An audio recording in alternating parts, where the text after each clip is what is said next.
Welcome back to my Shah sir computer education channel में पुनः आ चुके हैं।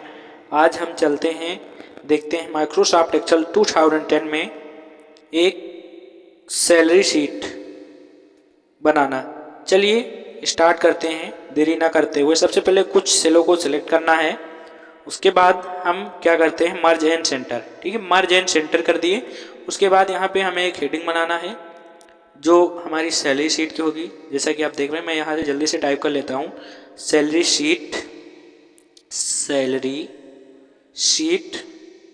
इन Excel, Excel salary sheet in Excel. ठीक, कुछ इस तरीके से मैंने यहाँ पे salary sheet in Excel type किया। थोड़ा सा कलर को यहाँ पे हाईलाइट कलर फिल करते हैं। उसके बाद थोड़ा सा इसको इंक्रीज इंडेंट कर देते हैं, मतलब साइज को बढ़ा देते हैं। ठीक है, कलर को यहाँ से सही करते हैं, बोल्ड किया। अब चलिए हम कुछ हेडिंग बनेंगी हमारी, जैसा कि अभी आप देख पाएंगे कुछ हेडिंग्स बनेंगी जो हमारी हेडिंग्स होंगी। सबसे पहले इसकी फॉन्ट को मैं बदल लेता हूँ। अब हेडिंग बनाएंगे जैसा कि आप देख पा रहे हैं।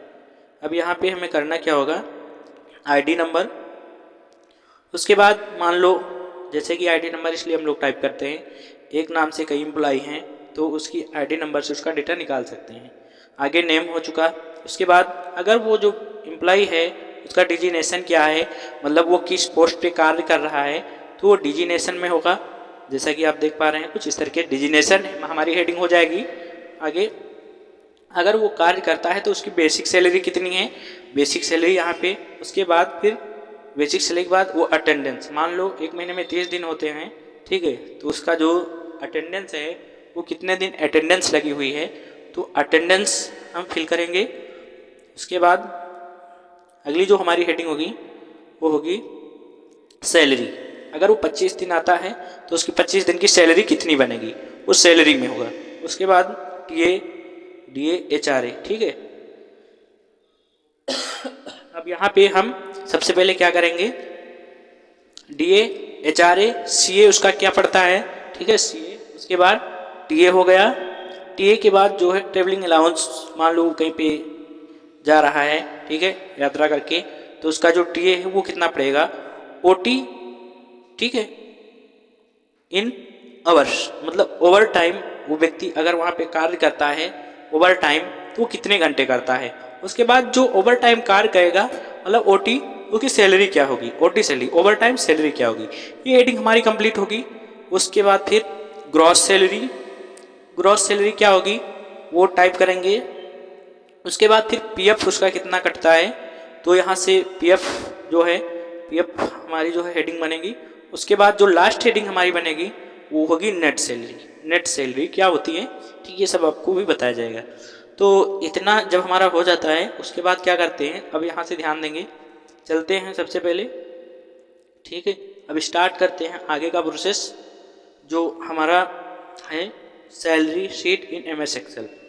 तो यहाँ से सबसे पहले हम क्या करेंगे, आईडी नंबर, ठीक है, आईडी नंबर को जो है सबसे पहले डालेंगे कि आईडी नंबर क्या है एम्प्लॉय का, मान लेते हैं, ठीक है। सबसे पहले इसको सिलेक्ट करते हैं, कोई इसमें कलर को हाईलाइट फिल कर देते हैं, कुछ इस तरीके से हाईलाइट कलर को फिल कर देंगे। तो जब हमारा हाईलाइट कलर फिल हो जाएगा उसके बाद फिर हमें करना क्या होगा, ठीक है, हाईलाइट कलर हमारा फिल हो चुका है। अब अगर हमें बॉर्डर लगाना है या बोल्ड करना, बहुत सारी फॉर्मेटिंग है जो भी आपको आगे बताई जाएंगी। तो आगे हम बढ़ते हैं। सबसे पहले क्या करेंगे, आईडी नंबर को यहाँ पे टाइप करेंगे, आईडी नंबर, ठीक है। आईडी नंबर को जैसा कि यहाँ पे S001 करके S002 करके इस तरीके से एम्प्लॉय की आईडी को हम टाइप कर लेते हैं। तो आगे का फिल करना है तो दोनों सेलों को सिलेक्ट करते हैं कुछ इस तरीके से। उसके बाद ड्रैग करते हैं, ठीक, जैसा कि यहाँ पे देखिए ड्रैग मैंने कर लिया तो हमें बार बार टाइप नहीं करना पड़ा। तो सभी को सिलेक्ट करते हैं। उसके बाद हम यहाँ से ऑल बॉर्डर को सिलेक्ट करके लगा देते हैं। उसके बाद हमें करना क्या है, नेम, जैसा कि मैंने यहाँ पे टाइप कर दिया रोहित, ठीक है, रोहित यहाँ पे हमने टाइप किया कुछ इस तरीके से। अब रोहित का जो डिजिनेशन क्या है, मतलब वो किस पोस्ट पे काम करते हैं, मान लो ये मैनेजर, इनका जो पोस्ट है वो मैनेजर का है। उसके बाद बेसिक सैलरी जैसे इनकी 45,000 है, तो ये एक महीने में कितने दिन आए हैं, अटेंडेंस यहाँ पे मान लेते 25 दिन इनकी अटेंडेंस है। अब सैलरी निकालना है तो इसको हम कैसे फार्मूले के थ्रू निकालेंगे ये आप जान पाएंगे। तो बेसिक सैलरी मान लो इनकी 45,000 है, तो 25 दिन की जब हमें इनकी सैलरी निकालना है तो वो कितनी निकलेगी। ठीक, इसके लिए एक फार्मूला होता है, आप लोग वीडियो पर बने रहें। फार्मूला क्या है वो देखेंगे, इक्वल लगाएंगे, उसके बाद सिलेक्ट मतलब बेसिक सैलरी को सिलेक्ट किए, उसके बाद हमें करना क्या है, ध्यान देना है, फिर डिवाइड करेंगे 30 दिन से। मतलब अगर हम बेसिक सैलरी से 30 को डिवाइड करते हैं तो एक दिन की सैलरी निकलेगी, और जो एक दिन की सैलरी निकलेगी उससे मल्टीप्लाई करते हैं 25 से, तो हमारी 25 दिन की सैलरी निकल के आ जाएगी। यहाँ पे मल्टीप्लाई का निशान लगाते हैं, उसके बाद यहाँ से अटेंडेंस को सिलेक्ट करते हैं और एंटर करते हैं। अटेंडेंस को सिलेक्ट करते ही एंटर किए, देखिए 37,500 इनकी जो है सैलरी निकल के आ चुकी। अब इनका जो है कहीं पे ये गए हैं यात्रा में, तो डीए इनका खाना जो है भोजन भत्ता कितना लगा वो यहाँ पे हम टाइप कर सकते हैं। ठीक है, जैसा कि अभी यहाँ पे हम थोड़ा सा टाइप कर देते हैं इनका जो डीए है। ठीक है, डेनिंग अलाउंस जो होता है, ठीक है, मान लो इनका डेनिंग अलाउंस 300 है। बाकी HRA होम रेंट, अगर ये वहाँ पे रह रहे हैं तो इनका होम रेंट कितना पड़ रहा है, होम रेंट यहाँ पे हम टाइप करेंगे। जैसा कि आप देख पा रहे हैं यहाँ पे कुछ इस तरीके से 8100 होम रेंट हो गया। इनका CA मान लो अदर खर्चे हैं CA में, ठीक है, तो वो यहाँ पे हम जल्दी से टाइप कर देते हैं 1000 है। उसके बाद TA यात्रा, इनका जो है यात्रा किए हैं, इनको भेजा गया कहीं पे, तो वो कितना खर्चा लगा हुआ है TA में। ठीक है, तो यहाँ पे हम TA टाइप कर देंगे, मान लो 200 रुपये।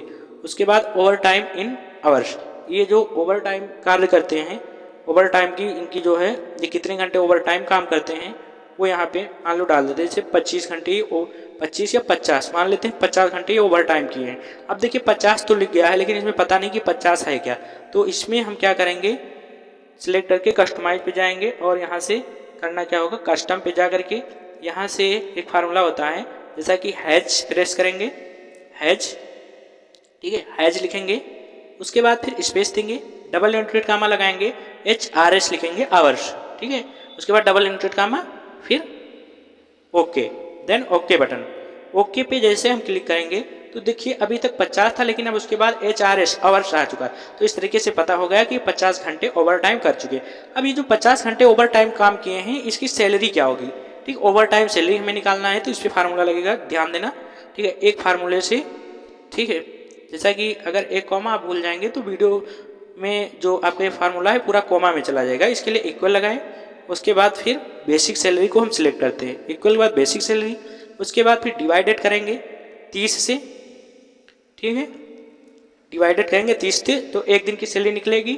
उसके बाद फिर इसको डिवाइडेड करेंगे, एक दिन की जो सैलरी आएगी, जैसे एक व्यक्ति एक दिन में 8 घंटे काम करता है तो 1 घंटे का कितना मिलेगा, तो 8 यहाँ पे हम टाइप करते हैं। 8 जैसे हमने टाइप किया, फिर यहाँ से डिवाइडेड कर देंगे इसको 50 घंटे से, तो ये 50 से अगर हम डिवाइड करते हैं तो 50 घंटे की सैलरी निकल के आ जाए 9,375 रुपये जो है 50 घंटे की सैलरी निकल करके आ चुकी। उसके बाद ग्रॉस सैलरी क्या होती है, यहाँ पे हम ग्रॉस सैलरी की बात करते हैं, तो इसमें क्या क्या होता है जैसा कि देख पाएंगे वीडियो में। फार्मूले पे ध्यान देंगे, वीडियो पर बने रहें, स्किप ना करें। इक्वल लगाएंगे, इसमें हमारी जो है सैलरी, ठीक है, सैलरी से सिलेक्ट होगा और DA HRA PF ये सब PF छोड़ करके सभी को हम जोड़ते हैं ग्रॉस सैलरी के लिए।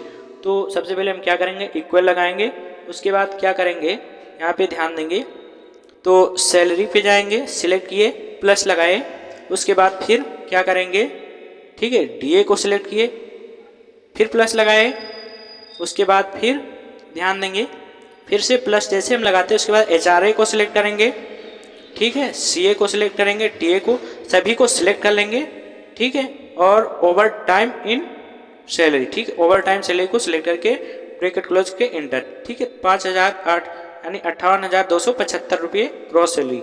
अब PF मान लीजिए इनका हम यहाँ पे इतना कट रहा है, यहाँ पे हम PF टाइप कर देंगे कि कितना रुपया इनका PF कट रहा है। ठीक है, तो यहाँ पे हम PF को टाइप करते हैं, जैसा ये 2500, ठीक है, यानी 2500, तो इस तरीके से PF है। तो अब नेट सैलरी क्या होगी, ग्रॉस सैलरी से जितना कटता है PF, ठीक है, उसको हम घटा देते हैं तो हमारी नेट सैलरी निकल के आएगी। इक्वल लगाए, ठीक है, यहाँ से ग्रॉस सैलरी को सिलेक्ट किए, ठीक है, माइनस लगाए और PF को घटा देते हैं। जैसे हम PF को हटाते हैं 55,775 रुपये नेट सैलरी इस तरीके से निकल के आ चुकी। इसी तरीके से S002 मतलब जो है एम्प्लॉय नंबर 2 हमारा, ठीक है, यहाँ से अनुराग टाइप किए, ठीक है। उसके बाद फिर हम क्या करेंगे, इनका जो पोस्ट है वो हम यहाँ पे डाल देंगे। देखिए सुपरवाइजर, जैसे ये सुपरवाइजर पोस्ट पे काम करते हैं तो यहाँ पे हम सुपरवाइजर टाइप करेंगे, सुपरवाइजर, ठीक है। अब इनकी जो है बेसिक सैलरी क्या है, मान लेते 50,000 रुपये बेसिक सैलरी है। अटेंडेंस, ये इनकी अटेंडेंस जो आज तक लगी है वो 28 दिन लगी हुई है, ठीक है। अब यहाँ से सैलरी, ठीक है, 28 दिन की सैलरी कैसे, फिर वही फार्मूला आपको मैंने पहले बताया, इक्वल लगाइए, ठीक है। बेसिक सैलरी को सिलेक्ट करिए, बेसिक सैलरी को जैसे हम सिलेक्ट करें डिवाइडेड 30 से कर देंगे, ठीक है, गुणे कर देंगे। मान लीजिए 28 दिन काम किए हैं तो 28 दिन, ठीक है, सिलेक्ट करके 28 सिलेक्ट करके एंटर करेंगे तो 46,667 रुपये बनी। डीए इनका मान लेते हैं 500 कटता है। HRA होम रेंट इनका मान लेते हैं 9,000 रुपये हुआ, ठीक है। CA इनका जो है वो यहाँ पे हम मान लेते हैं CA को, ठीक है, ऊपर जैसा कि यहाँ पे 500 रुपये है। उसके बाद इनका जो TA है, ठीक है, ट्रेवलिंग अलाउंस वो कितना है, 3,000 रुपये है, ठीक है। ओवर टाइम कितने घंटे किए हैं, मान लेते हैं यहाँ पे इन्होंने 20 घंटे ओवर टाइम किया है तो ओवर टाइम की जो इनकी सैलरी है वो कितनी होगी, इक्वल लगाएंगे, ठीक है। फिर से ध्यान देंगे, इक्वल लगाने के बाद बेसिक सैलरी को सिलेक्ट किए, डिवाइडेड हम कर देंगे, किससे ध्यान देना है, 30 से, तो एक दिन की सैलरी निकल के आएगी। एक दिन की जो सैलरी हमारी निकलेगी उसके बाद उसको हम डिवाइडेड करेंगे 8 से, मतलब एक दिन में 8 घंटे काम होता है, और फिर 28 से इसको मल्टीप्लाई कर देंगे तो यहाँ पे 20 घंटे की सैलरी निकल करके आ जाएगी। तो इस तरीके से 28 टाइप किए। अब देखिए इसको जैसे हम इंटर कर देंगे तो एक दिन की सैलरी निकल करके आ जाएगी कुछ इस तरीके से। अब देखिए इसमें कुछ डेसिमल नंबर आ रहे हैं तो डिक्रीज डेसिमल नंबर, ठीक है, इंक्रीज और डिक्रीज, इसको डिक्रीज कर देते हैं तो यहाँ से 5,833 आ चुकी है ग्रॉस सैलरी। फिर मैंने वैसे ही बताया था, इक्वल लगाएंगे, ब्रैकेट कर देंगे, या ऐसे ही आप सैलरी को सिलेक्ट करिए, प्लस लगाइए, DA को सिलेक्ट करिए, ठीक है, बेसिक सैलरी को सिलेक्ट करिए, HRA को सिलेक्ट करिए, CA को सिलेक्ट करिए, TA को सिलेक्ट करिए, सब में प्लस लगा के उसके बाद एंटर करोगे। एंटर करोगे तो ग्रॉस सैलरी निकल के आ जाएगी, ग्रॉस सैलरी, ठीक है। जैसे ही ग्रॉस सैलरी निकल के आ जाएगी, ठीक है, आगे हमें करना क्या है, देखिए 65,500 रुपये इनकी ग्रॉस सैलरी आ चुकी है। अब यहाँ पे इनका जो PF है, ठीक है, मान लेते हैं इनका PF 500 रुपये या 5,000 कट रहा है, ठीक, 5,000 कट रहा है, और तो नेट सैलरी इनकी क्या बनेगी, 65,500 से हम क्या करेंगे 5,000 को वो सब्ट्रैक्शन कर देंगे, मतलब माइनस, मतलब घटा देंगे। तो इस तरीके से इक्वल, ठीक है, माइनस, ठीक है, घटा दी, ग्रॉस सैलरी से PF को घटाए तो यहाँ से नेट सैलरी आ चुकी है। तो इस तरीके से जल्दी से हम कुछ और भी फिल कर लिए हैं। अब इतना हमारा जो है कंप्लीट हो चुका है, ठीक है। अब इन सभी को सिलेक्ट करके अगर इसमें हमें कोई फॉर्मेटिंग करना है, जैसे कि हमने ID नंबर को सिलेक्ट किया, इसमें कोई दूसरा कलर यहाँ से फिल कर दिया, ठीक है। अब इसका जैसे कि बोल्ड कर दिया, फॉन्ट का कलर, ठीक। फॉर्मेटिंग जो होती है ये आपकी माइक्रोसॉफ्ट एक्सेल 2010 में जो दूसरा ग्रुप है फॉन्ट ग्रुप, उसमें बहुत सारी फॉर्मेटिंग है, जैसा कि आप देख पा रहे हैं इस शीट पे फॉर्मेटिंग लगाई जा रही है सभी को सिलेक्ट करके, ठीक है। कौन सा कलर फिल करना वो आप पे डिपेंड करता है, ठीक है, कौन सा फॉन्ट का कलर होना चाहिए, बोल्ड है, इटैलिक है, अंडरलाइन है, बहुत सारी हैं। तो इस तरीके से जो है हमारी अटेंडेंस, यानी अटेंडेंस भी सैलरी शीट मान लेते हैं, ठीक है, यानी सैलरी शीट इन एक्सेल की है जो हमारी कंप्लीट हो रही है। उसके बाद हमें करना क्या होगा, इतना जो हमारा कंप्लीट हो चुका है, आगे इसमें बहुत सारे फॉर्मेटिंग अभी बाकी हैं, जैसा कि आप देख पा रहे हैं कुछ इस तरीके से सिलेक्ट करके टेक्स्ट हाईलाइट कलर, ठीक है, हाईलाइट कलर को यहाँ से हम फिल कर देते हैं। हाईलाइट कलर रेड, जैसे कि यहाँ पे है, रेड को फिल कर दीजिए, बोल्ड कर दीजिए, ठीक है। सेंटर में किसी भी वर्ड को सेंटर में आप कर दीजिए। तो इस तरीके से हमारी जो है सैलरी शीट इन एक्सेल 2010 में कंप्लीट हुई। अच्छा वीडियो अच्छा लगा होगा, वीडियो अच्छा लगे तो लाइक प्लीज़ ज़रूर किया करें, और चैनल को हमारे नए हैं तो सब्सक्राइब करें, साथ साथ इस वीडियो को अन्य लोगों तक शेयर करें जो लोग हमारा वीडियो देख रहे हैं। वीडियो देखने के लिए उन लोगों को बहुत बहुत धन्यवाद। नेक्स्ट वीडियो फिर आपको मिलेगा, तब तक के लिए आप salary sheet in MS Excel में इसको बनाइए। और आगे इस तरीके से बहुत सारी फॉर्मेटिंग है जो आप माइक्रोसॉफ्ट एक्सेल में आप कर सकते हैं।